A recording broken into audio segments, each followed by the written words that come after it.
Belgium के एक सुदूर इलाके के 13 साल के लड़के लियो और रेमी सबसे अच्छे दोस्त हैं और एक दूसरे के प्रति बहुत करीबी स्नेह दिखाते हैं।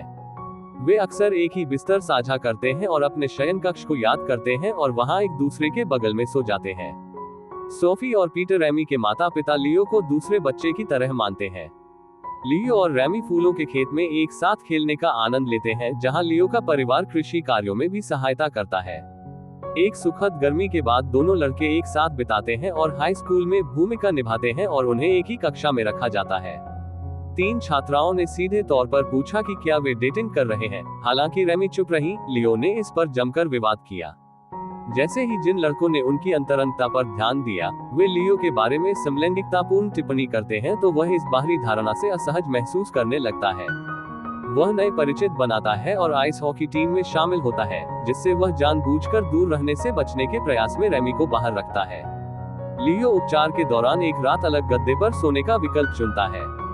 जब वह जागता है तो वह रेमी को उसी गद्दे पर सोता हुआ देखता है। जब वह जागता है तो रेमी घायल हो जाता है और दोनों की तेजी से कमजोर होती कुश्ती के परिणामस्वरूप हतप्रभ हो जाता है, जो एक मजेदार खेल के रूप में शुरू होती है। वे अपने माता पिता और घटना के बारे में अंधेरे में रहते हैं। सगाई के प्रयासों के बावजूद स्कूल वर्ष के दौरान लियो रेमी से अलग थलग हो जाता है।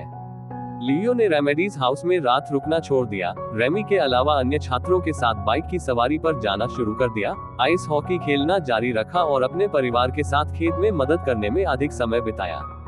लियो खुद का बचाव करती है जब रेमी अंततः उससे इस बारे में बात करती है कि वे अब शायद ही कभी एक साथ समय क्यों बिताते हैं। रेमी परेशान और क्रोधित होने के बाद अन्य सहपाठियों के सामने खेल के मैदान में लियो पर हमला करता है। एक दिन रेमी के सहपाठियों को पता चला कि स्कूल भ्रमण के दौरान, जिस दौरान वह अनुपस्थित था, उसने आत्महत्या कर ली। लियो ने सही माना कि वह इसके लिए दोषी है क्योंकि वह पीछे हट गया। यहाँ तक कि स्कूल में उपलब्ध क्लास थेरेपी सत्र के दौरान भी वह अपनी भावनाओं को अपने तक ही सीमित रखता है और उनके बारे में किसी से बात करने से बचता है। सोफी को रेमी बॉडी मिली जिसे लियो ने भी खोजा। लियो ने इस तथ्य को अस्वीकार करते हुए जवाब दिया कि उसके सहकर्मियों ने रेमी को कुतिया पालने का वर्णन किया है या आइस हॉकी खेलना और अपने परिवार के साथ बगीचे में काम करना जारी रखते हुए एक आनंदमय मिलनसार युवा का वर्णन किया है। लियो उसे सुन्न करने का एक निरर्थक प्रयास करता है, आंतरिक पीड़ा और शुभंकर। लियो सांत्वना के लिए अपने बड़े भाई चार्ली पर भरोसा करने में सक्षम है, इस तथ्य के बावजूद कि रेमी के साथ उसके घनिष्ठ संबंध की तुलना में उसकी कोई भी नई दोस्ती नहीं है।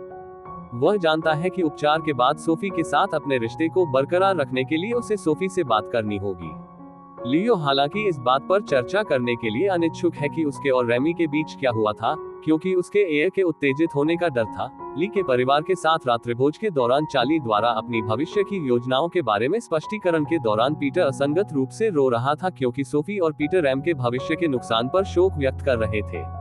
अगली गर्मियों की छुट्टियां शुरू होने पर लियो अप्रत्याशित रूप से सोफी से उसके कार्यस्थल पर मिलने जाता है। अंततः वह उससे कहता है कि वह सोचता है कि जब वह गाड़ी चलाकर घर जा रही थी तो उसे दूर धकेलने के लिए रेमी की आत्महत्या उसकी जिम्मेदारी थी। 10 के एक संक्षिप्त अंतराल के बाद उसने उसे प्यार से गले लगाया और ली को सांत्वना दी क्योंकि उन्होंने एक साथ मिलकर अपने साझा नुकसान में सांत्वना ढूंढते हुए देखा था।